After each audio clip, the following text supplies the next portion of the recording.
My channel just hit 1,000 subscribers, and I couldn't be more grateful for you guys. YouTube has always been a big dream of mine, so hitting this milestone means a lot. So to celebrate, I've decided to do a 1,000 subscribers special.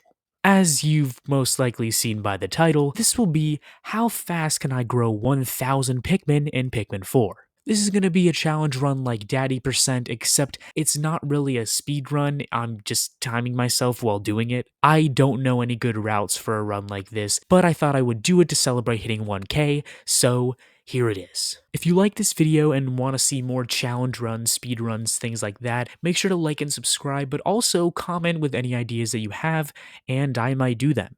Anyways, enjoy the video. This run starts off like any other. I do the Olimar bit at the beginning, skip through the tutorial, unlock the Pikmin, and gather the first few treasures. Obviously, I grew as many Pikmin as I could at the beginning, and moved on to the second day.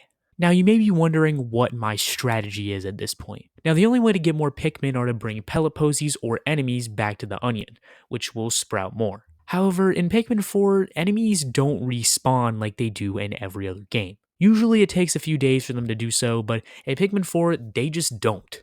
Pellet posies do respawn, of course, but I wouldn't want to grind for those alone, so I was a bit worried that the enemies in the first 3 areas wouldn't be enough to reach 1000.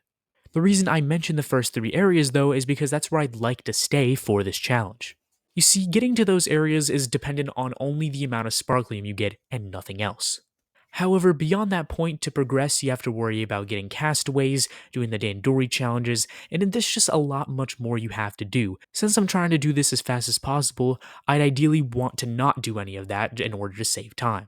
But this meant I'd have to kill pretty much every enemy I see and bring it back to the onion. So at the beginning of the second day, and at the beginning of every day beyond this, I decided to get the few pellet posies that are sitting around base camp that respawn every morning. These don't give you that many Pikmin, but if you do it every day, it can add up in the long run. As I started exploring, I began getting every enemy I could. I was also trying to grab a lot of treasures in the overworld so I wouldn't have to go into caves. While caves in a normal Pikmin 4 playthrough would be great, as it's a way to get a lot of sparklium, in a challenge like this, they're basically useless. If you bring enemies back in caves to the SS Beagle, they only get turned into a small amount of sparklium, not Pikmin. This means the only thing we can really gain from the caves are sparklium and castaways. Now, as I already mentioned, I don't really want to get any castaways, however I will have to get one. You see, in order for Ochi to turn large in the third day, you need to get one castaway, but I'll talk about that when we get there. I spent a lot of the first day defeating the various enemies and getting a lot of the overworld treasures, but at the end of the day was when I decided to go into my first cave. I did say earlier that caves were kinda useless, but you can find wild Pikmin, so it can help at least a little bit for our challenge. When the day was close to ending, I decided to go into the last frost cavern. This is the first real cave the game is expecting you to go in, and it's where you can get ice Pikmin, a Flarlick, and your first castaway. This is the perfect cave to do in a challenge like this, as you can get a new Pikmin type, expand your Pikmin numbers, and get the one castaway that you'll need for later in the game. And by later in the game, I mean like the next day. You see, the reason you're going to want one castaway is because you need it in order to make Ochi big. This means you can upgrade him, and he's big enough for you to ride on, making transportation much easier. So I decided to grab the castaway in this cave since it's pretty easy, and I'm going to be getting everything else in here anyways. However, I also decided to go into the Crackling Cauldron before the end of the day. This was because it allowed us to get yellow Pikmin and a good amount of sparklium from treasures. Once I got out of the cave, the day was about to end, so I couldn't really do much more. Day 3 I spent just clearing out more of the Sun-Speckled Terrace.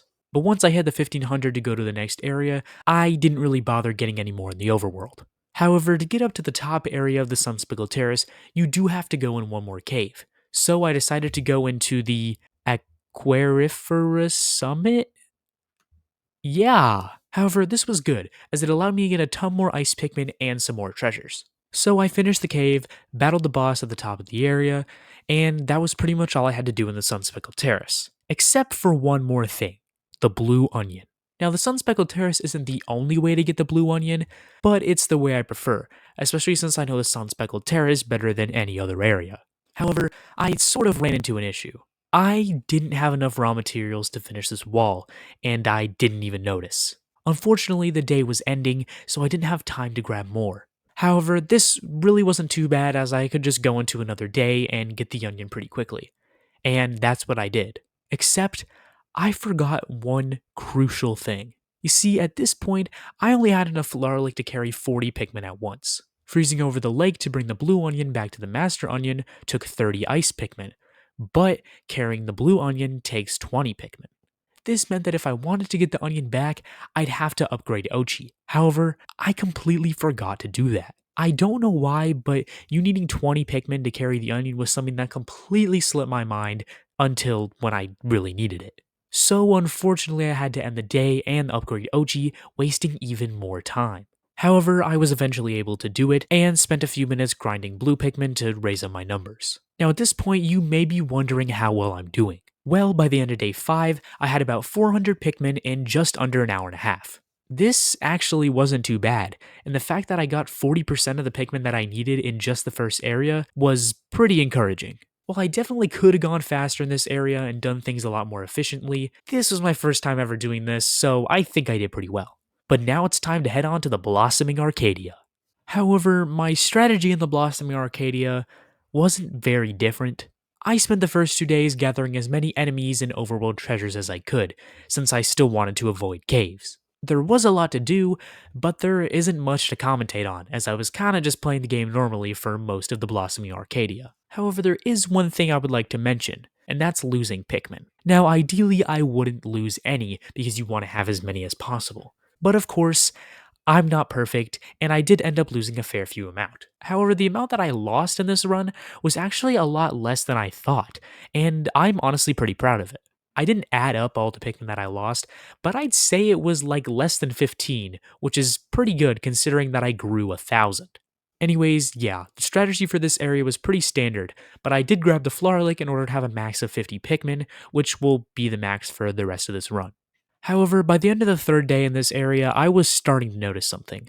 I didn't have a lot of sparklium, so I decided to go into the Sightless Passage to try to get some treasure. I honestly feel like this was the best cave for me to do, as when you come out the other end, there's a Mamuto you can fight, as well as an overworld treasure, so I get some more sparklium and some more Pikmin.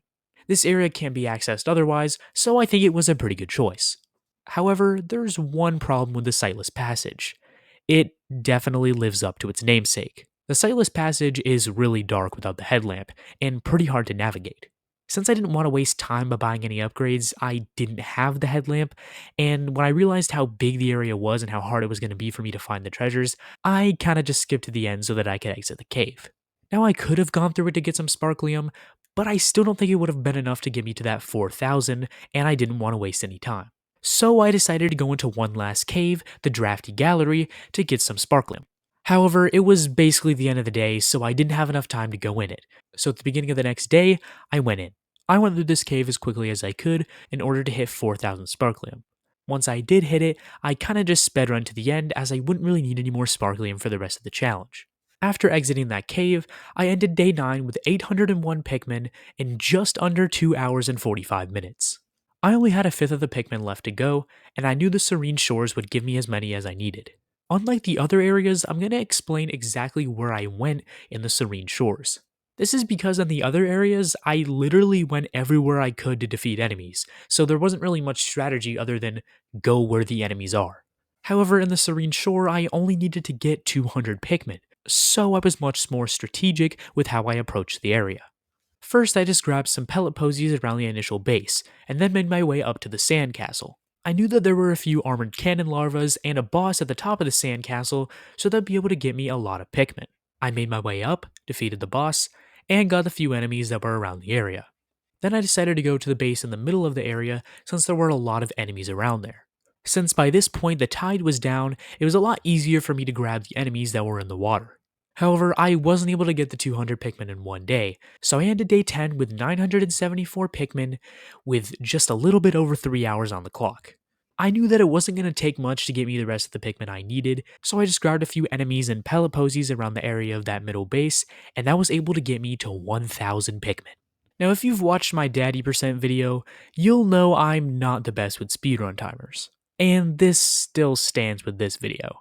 Instead of ending the timer, I was stupid and hit the wrong button and I accidentally reset it. Though if you look at the time right before I reset it, it was 3 hours, 6 minutes, and 31 seconds. I think this time is pretty good, and while I definitely could have gotten it under 3 hours, especially if I didn't waste time with the Ochi thing in the first area getting the blue onion, I still think it was a really fun time, and it might be something I just do again casually soon. This challenge was short and sweet, and I had a lot of fun with it, so I hope you had fun watching. I know I haven't really been posting as much recently, but that's just because there's a lot going on in my life right now. I'm getting ready for my new semester, applying for jobs, and I just haven't had that much time to work on videos. However, I do really appreciate all the support, and hitting 1,000 subscribers was a big deal for me, so I'm glad that you guys were here for it. If you want to see more Pikmin content in the future, make sure to subscribe as I do still have some more ideas. However, I still do want to make video essays and I have some in the works, so stay tuned for those as well. I'm also trying to record some more videos live, so if you want to see that happen, you can follow me on my Twitch, where I don't stream super often, but I'll hope to see you there regardless. Anyways, it's been MJ, and thank you for watching the video. Goodbye. Hospital.